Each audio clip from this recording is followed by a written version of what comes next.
Let me paint a picture you've probably lived. You've got someone on your team, sharp, motivated, puts in the work, maybe 2 or 3 years in. They're starting to figure out the business. You can see the potential. And then one day they walk into your office, or worse, they don't walk into your office, and they just hand you their notice. They tell you they're leaving for a title bump and 10 grand more somewhere else.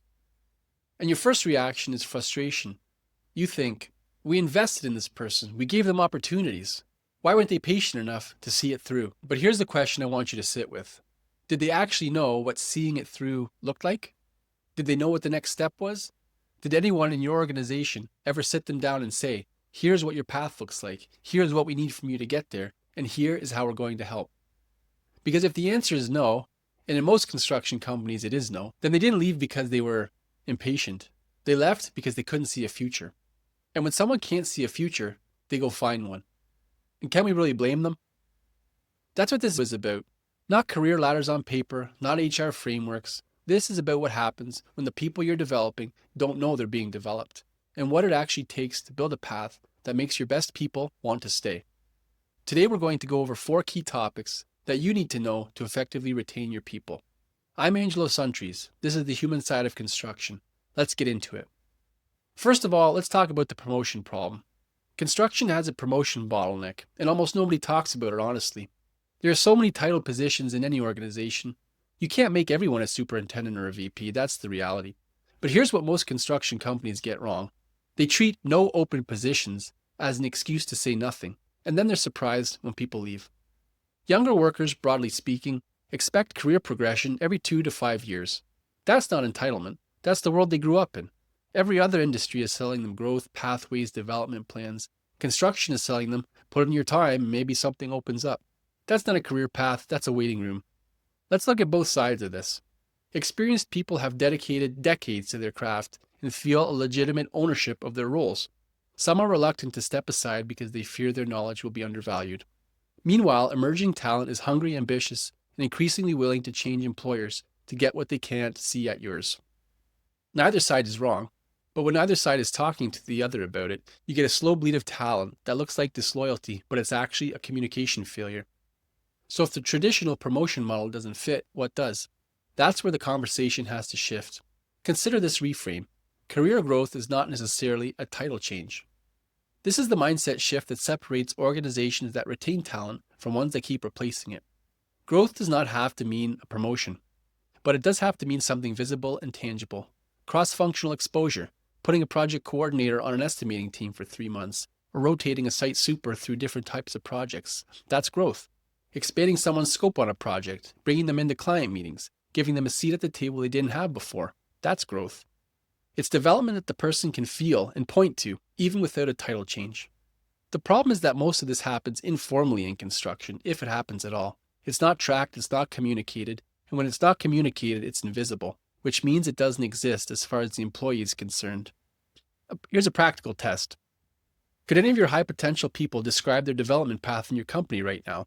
Not in vague terms, specifically. What milestones are they working toward? What competencies do they need to build? What does the next opportunity look like? And what has to be true for them to get it? If your people can't answer those questions, you don't have a development plan. You have a hope that they'll stick around. And hope is not a retention strategy. Making growth visible is step 1, but you also need to know who you're building it for. That leads us to our next point, the talent pipeline. Build the pipeline before you need it. Most construction companies think about succession planning when someone gives notice or announces retirement. By then, you're already behind. You're backfilling, not building. A real talent pipeline starts with identifying which roles are critical to your operation. Not every role, but the ones where experience, judgment, and relationships can't be replaced quickly. Site supervisors, senior PMs, estimating leads. The roles where losing someone doesn't just create a vacancy, it creates vacuum and disruption. Once you know the critical roles, you define what competencies those roles require.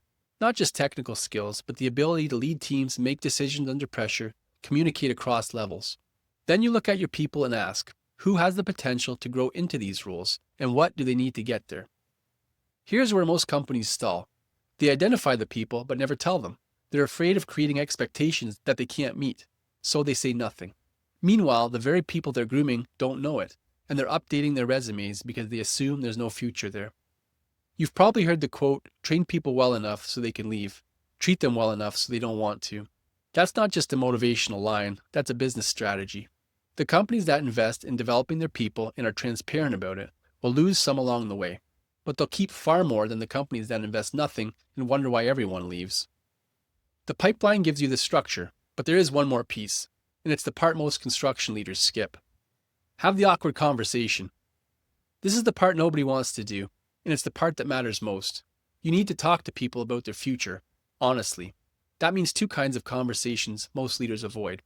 The first is with high potential people who are ready to grow, telling them you see their potential, here's the plan, here's what we're investing in, and here's what we need from you. That conversation is a retention tool more powerful than any bonus. People stay when they feel seen. The second is harder. It's with the person who has the drive and ambition for a leadership role but isn't suited for it, or isn't willing to put in the specific work required to get there. It's better to have that awkward conversation early than to leave someone waiting, wondering, and hoping for something that isn't coming. Because the alternative is they eventually figure it out themselves, and by then they're bitter, disengaged, or gone. Both conversations require the same thing from a leader: honesty delivered with respect. No corporate spin, no vague encouragement, clear, specific, direct communication about where someone stands and what's possible. That's leadership. And that's the difference between organizations where people build careers and organizations where people pass through. So here's where I want to leave you. People don't leave just for money. They leave for more clarity. They leave because they look around your organization and couldn't see where they were headed. And instead of asking, they assumed there was nowhere to go. You can fix that.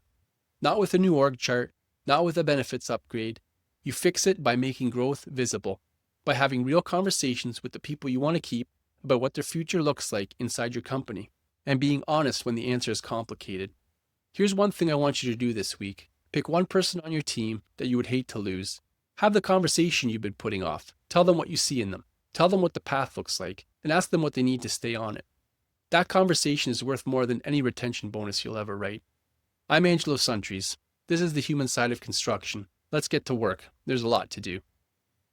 If you're a leader in the construction industry and want to discuss how you are addressing workforce challenges in your organizations, or if you have a construction experience that you want to share with the world, we want to hear from you.